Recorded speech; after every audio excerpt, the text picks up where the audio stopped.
సోదరీ సోదరులారా, గత పాఠంలో యాకోబు తన మామ అయిన లాబాను వద్ద నుండి తిరిగి వెళ్లిపోయే ప్రయత్నంలో ఉన్నాడని విన్నాము. ఆదికాండం 30 నేటి వాక్య సందేశం మొదలవుతుంది. వినండి. యాకోబు లాబానుతో అంటున్నాడు, నేను రాకముందు నీకు ఉండినది కొంచెమే, అయితే అది బహుగా అభివృద్ధి పొందింది. నేను పాదము పెట్టిన చోటెల్లా యెహోవా నిన్ను ఆశీర్వదించాడు. నేను నా ఇంటివారి కోసం, నా కుటుంబం కోసం ఏం సంపాదించుకునేది, ఎలా సంపాదించుకునేది? లాబానన్నాడు, ఏమి ఇయ్యమంటావు? యాకోబు అంటున్నాడు, నీవు నాకేమీ ఇయ్యవద్దు. నీవు నా కోసమై ఈ విధంగా చేస్తే నేను తిరిగి నీ మందను మేపుకొస్తాను. ఏమిటా విధం? చెబుతా విను. నేడు నేను నీ మంద అంతటిలో నడిచి చూచి, పొడలుగాని మచ్చలుగాని ఉన్న ప్రతి గొర్రెను, గొర్రె పిల్లలలో నల్లని ప్రతిదానిని, మేకలలో మచ్చలుగాని పొడలుగాని ఉన్న వాటిని వేరుపరుస్తాను. అవే నీవు నాకిచ్చే జీతం. ఇక మీదట నాకు రావలసిన జీతమును గూర్చి నీవు చూడవచ్చినప్పుడు నా న్యాయ ప్రవర్తనే నాకు సాక్ష్యం. మేకలలో పొడలైనా మచ్చలైనా లేనివి అన్నీ, గొర్రెపిల్లల్లో నలుపు లేనివన్నీ నా వద్ద గనుక ఉంటే నేను దొంగను అని చెప్పు. మంచి గొర్రెలు మేకలు మంచి పుట్టుక గలవి నీవి, మిగతావే నావి.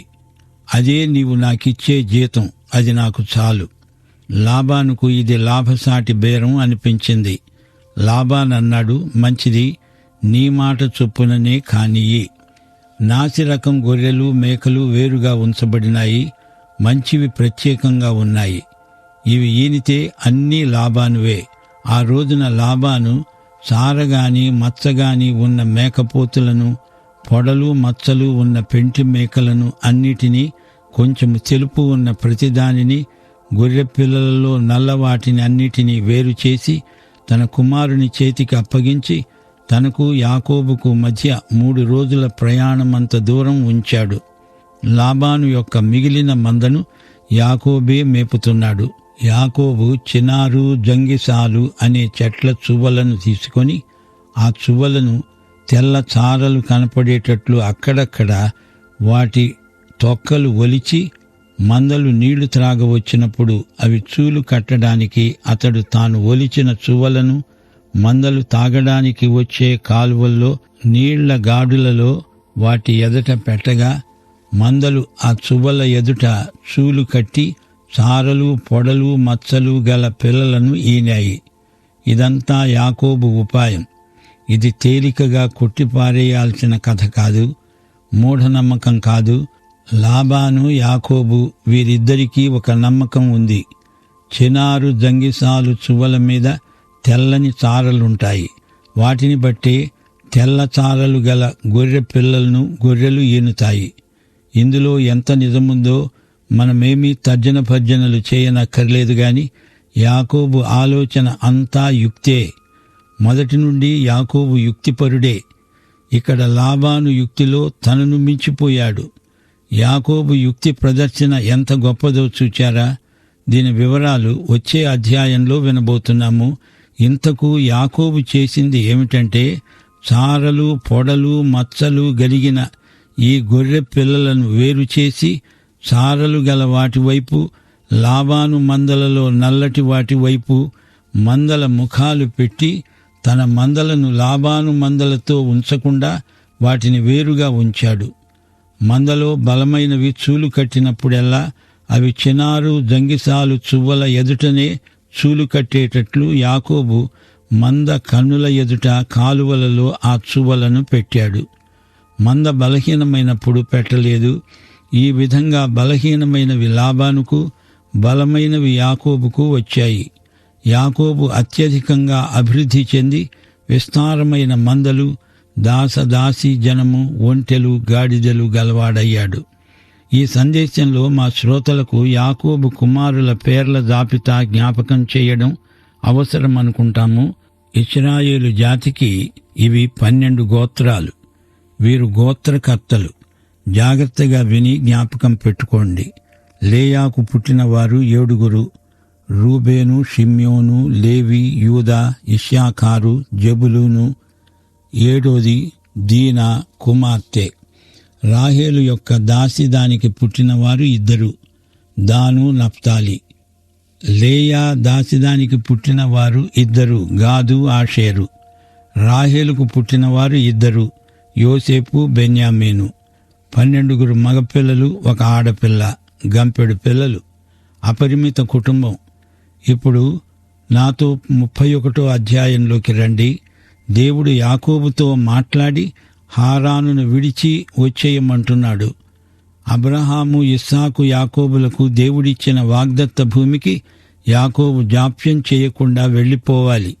యాకోబు పిల్లలు లాబాను ఇంట్లో ఉంటే చెడిపోతారు. ఇది మంచి వాతావరణం కాదు. లాబానుకు ముందుగా చెప్పకుండానే వెళ్ళిపోవడానికి యాకోబు నిశ్చయించుకున్నాడు. వెళ్ళిపోతున్న అల్లుణ్ణి వెంటబడి తరిమాడు లాబాను. చివరికి మామ అల్లుళ్ల మధ్య ఒక ఒప్పందం కుదిరింది. ఈ విధంగా వారు విడిపోయారు. యాకోబు పిల్లలు ఉత్తరోత్తర గోత్రకర్తలు కాబోతున్నారు. వీరు సాధ్యమైనంత త్వరగా అబ్రహాము నివసించిన దేశానికి తరలి వెళ్లడం మంచిది. వారు వాగ్దత్త భూమిలోనే ఉండడం శ్రేయస్కరం. యాకోబు ఎన్నెన్నో తప్పులు చేసిన బలహీనుడు. అయినా దేవుడు అతణ్ణి విడిచిపెట్టలేదు. అతనితో దేవునికి ఇంకా ఎంతో పని ఉంది. యాకోబునే దేవుడు తన సంకల్ప సిద్ధికి వాడుకున్నప్పుడు, సోదరీ సోదరులారా, మిమ్మల్నెందుకు వాడుకోడు? తప్పక వాడుకుంటాడు. 20 సంవత్సరాలు యాకోబు లాబాను మామ దగ్గరే ఉండిపోయాడు. ఎంతో ఒత్తిడి కింద పనిచేశాడు. సారలు మచ్చలు గల గొర్రెలు, మేకలు అంటూ లాబానుతో చేసుకున్న ఒడంబడిక బేరాన్ని బట్టి లాబాను కంటే యాకోబుకే ఎక్కువ ఆదాయం వచ్చింది. లాబానుకు అతని కుమారులకు ఇది సుతరాము ఇష్టం లేదు. లాబాను కుమారులు సనగటం ప్రారంభించారు. మన తండ్రికి కలిగినదంతా యాకోబు తీసుకుని మన తండ్రికి కలిగిన దాని వలన యావదాస్తి సంపాదించాడు. అతడు లాబాను ముఖం చూడగా అది నిన్న మొన్న ఉండినట్లు అతని ఎడల ఉండలేదు. అతని ముఖ కవళికలు మారిపోయాయి. మనసులో ఏదో అసంతృప్తి, ఆయాసం ఉన్నట్లు కనిపించింది. ముఖం మనసుకు దర్పణం లాంటిది గదా. అప్పుడు యెహోవా యాకోబుతో మాట్లాడాడు. నీ పితరుల దేశానికి, నీ పూర్వీకుల దేశానికి, నీ బంధువుల వద్దకు తిరిగి వెళ్ళు. నీకు నేను తోడై ఉంటాను. అప్పుడు యాకోబు పొలంలో ఉన్నాడు. పొలంలో తన మంద వద్దకు రాహేలును, లేయాను పిలువనంపి వారితో అన్నాడు, మీ తండ్రి కటాక్షము, మీ తండ్రి ప్రేమానురాగాలు, స్నేహభావం నిన్న మొన్న నా మీద ఉండినట్లు ఇప్పుడు నా మీద ఉండలేదు అని నాకు కనబడుతున్నది. అయితే నా తండ్రి యొక్క దేవుడు నాకు తోడై ఉన్నాడు. మీ తండ్రికి నా యావచ్చక్తితో నా బలమంతా ధారపోసి కొలువు చేశాను, చాకిరీ చేశాను, ఒళ్ళు దాచుకోలేదు. ఈ సంగతి మీకు తెలుసు. మీ తండ్రి నన్ను మోసపుచ్చి దగా చేసి 10 మార్లు నా జీతం మార్చాడు. నా జీతానికి కోత పెడుతూనే ఉన్నాడు. అయినా అతని మూలంగా దేవుడు నాకే హాని కలగనీయలేదు. దేవుడు అతన్ని అదుపులో ఉంచుకున్నాడు. అసలు సంగతి ఏమిటంటే, దేవుడు యాకోబును అక్కడ్నుంచి కదులు అన్నాడు. వెళ్ళిపోవడానికి తన భార్యలను మానసికంగా సిద్ధపరుస్తున్నాడు. ఇంటి దగ్గర ఈ సంగతులు మాట్లాడితే గోడలకు చెవులుంటాయి. లాబాను కొడుకులో పనివారో వింటారు. అందుకే వారిని పొలానికి తన మందల దగ్గరికి పిలిపించాడు. రాహేలు లేయాలతో ఈ రహస్యాలు మాట్లాడుకోవడానికి లాబాను ఇల్లు తగిన స్థలం కాదు. అందుకే వారిని ఇక్కడికి పిలువనంపాడు. యాకోబు అంటున్న మాట నిజమే. చచ్చి చెడి నరాలు తెంచుకుని చాకిరీ చేశాడు. అతడు పొడలు గలవి నీ జీతం అని చెప్తే అప్పుడు మందలన్నీ పొడలు గల పిల్లలను ఈనాయి. చారలు గలవి నీ జీతం అని చెప్తే అప్పుడు మందలన్నీ చారలు గల పిల్లలను ఈనాయి. ఆ విధంగా దేవుడు మీ తండ్రి పశువులను తీసి నాకిచ్చాడు. పనులు చేయటంలో, చేయించటంలో లాబాను ఎంతో తెలివైన మేస్త్రి. అతనికి అతడే సాటి. ఎట్టి పరిస్థితిలోనూ తనకు నష్టం రాకుండా జాగ్రత్త పడతాడు. లాబాను అనే కంటే అతన్ని లాభము అను, అది సరైన పేరు. లాబాను కింద 20 సంవత్సరాలు పనిచేస్తే 10 సార్లు తన జీతం మార్చాడు. అయ్యో పాపం యాకోబు విసికి వేసారిపోయాడు. ఎటూ తోచని పరిస్థితిలో దేవుడు అతనితో మాట్లాడాడు. దేవుడు అతనితో మాట్లాడడమే కాదు, అతనితో సహవాసం చేశాడు కూడా. దేవుడే యాకోబుకు ఈ పశు సంపద ఇచ్చాడు. అందుకే లాబాను కుమారులు అసూయతో యాకోబును ద్వేషిస్తున్నారు.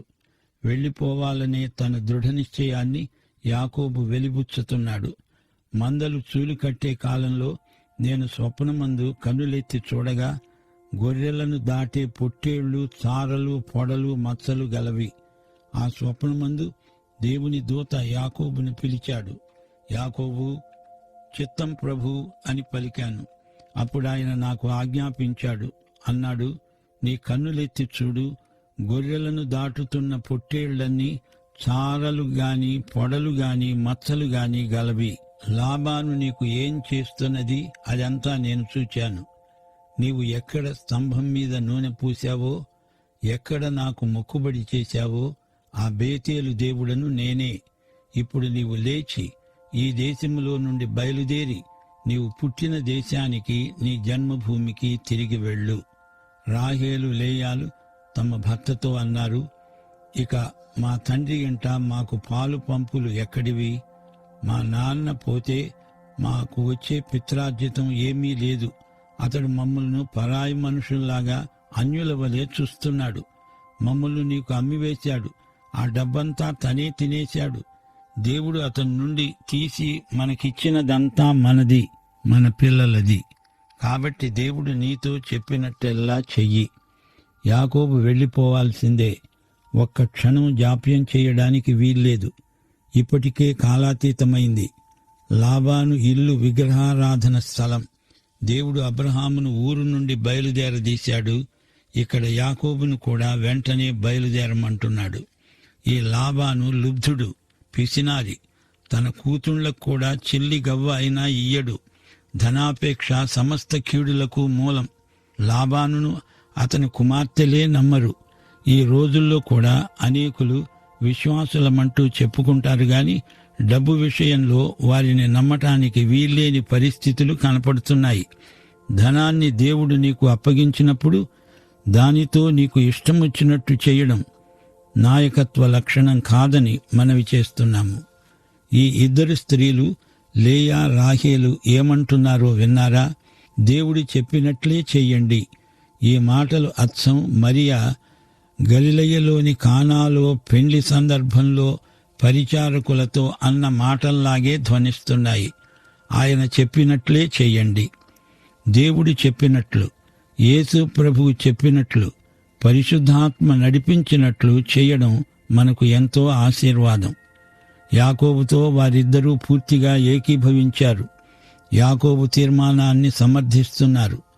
వెంటనే యాకోబు లేచి తన కుమారులను, తన భార్యలను ఒంటెల మీద ఎక్కించి కనాను దేశానికి, తన తండ్రి అయిన ఇస్సాకు వద్దకు వెళ్లడానికి తన పశువులన్నిటినీ, తాను సంపాదించిన సంపద యావత్తు, పద్దనరాములో తాను సంపాదించిన ఆస్తి అంతా తీసుకొని వెళ్ళాడు.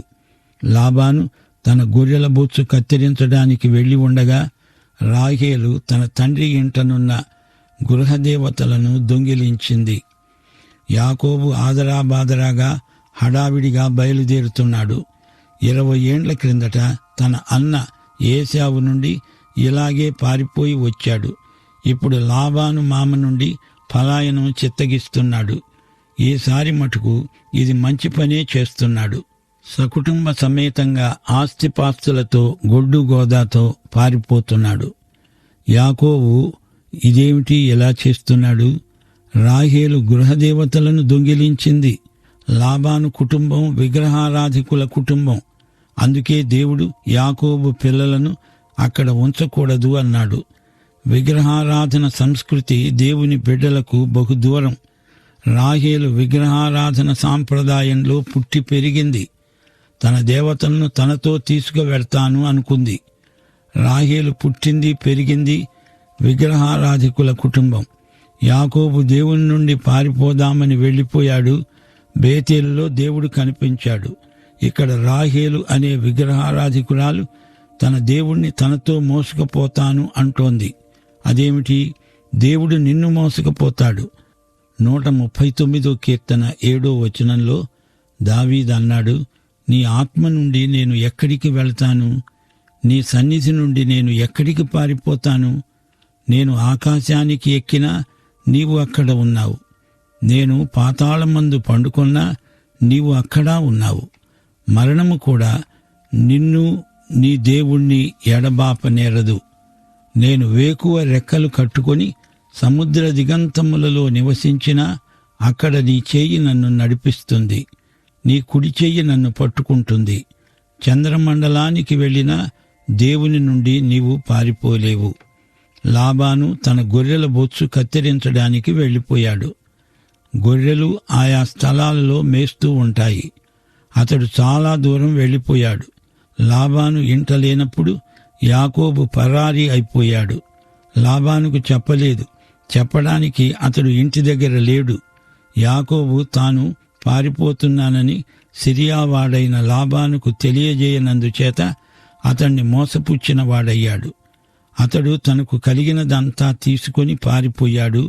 అతడు లేచి నది దాటి గిలాదు అనే కొండకు అభిముఖంగా వెళ్ళాడు.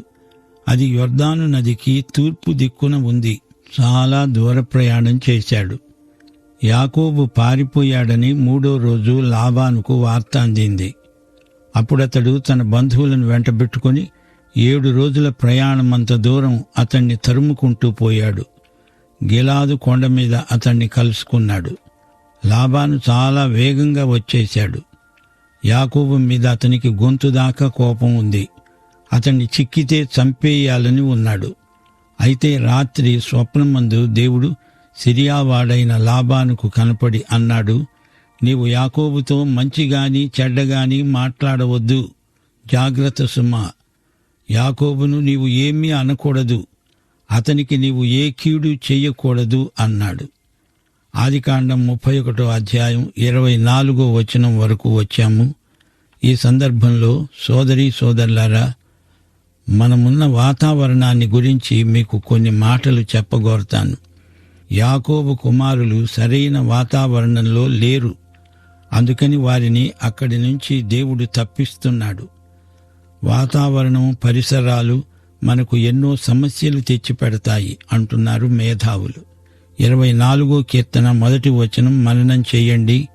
భూమి, దాని సంపూర్ణత, లోకము, దాని నివాసులు అంతా యెహోవావే. ఇది అక్షరాల నిజం. చరాచర సృష్టికి అంతటికీ దేవుడే నిర్మాత. సృష్టికర్తదే సృష్టి అంతా. 115వ కీర్తన 16వ వచనం వినండి. ఆకాశములు యెహోవా వశము, భూమిని ఆయన నరులకు ఇచ్చి ఉన్నాడు. అవును, భూమి నరులకు ఉద్దేశించబడింది గనుక ఈ భూమి దేవునిది, నరునిది కూడా.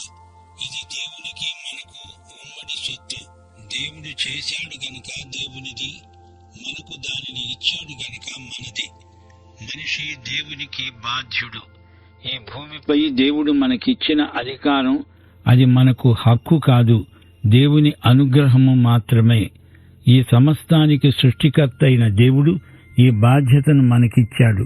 ఈ భూమి అంతా ఒక రాజ్యమైతే దేవుడు మనకు దీనిపై అధికారం అప్పగిస్తే మనం దేవుని ప్రతినిధులం, సామంతులం. భూమి అంతా ఒక పొలము అనుకుంటే దాని యజమాని దేవుడు. మనము దీనిని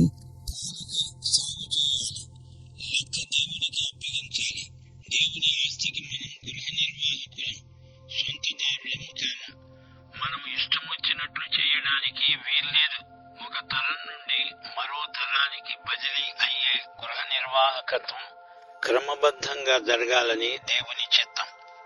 మత్తయి సువార్త 18వ అధ్యాయం 23వ వచనం. పరలోక రాజ్యం తన దాసుల వద్ద లెక్క చూచుకొనగోరిన ఒక రాజును పోలి ఉన్నది. రోమపత్రిక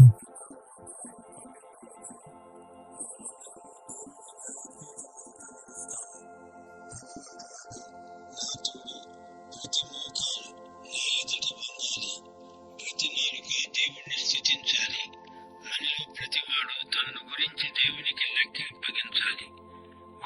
4:2 గృహ నిర్వాహకులలో ప్రతివాడు నమ్మకమైన వాడై ఉండడం అవశ్యం.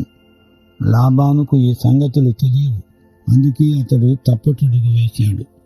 పాఠం ఇంతటితో సమాప్తం. మన ప్రభు అయిన యేసుక్రీస్తు వారి కృప, తండ్రి అయిన దేవుని ప్రేమ, పరిశుద్ధాత్మ యొక్క అన్యోన్య సహవాసము, సమాధానము, సంతోషము, సహాయము మనకందరికీ సదాకాలము నిత్యత్వము పర్యంతము తోడై ఉండును గాక. ఆమేన్.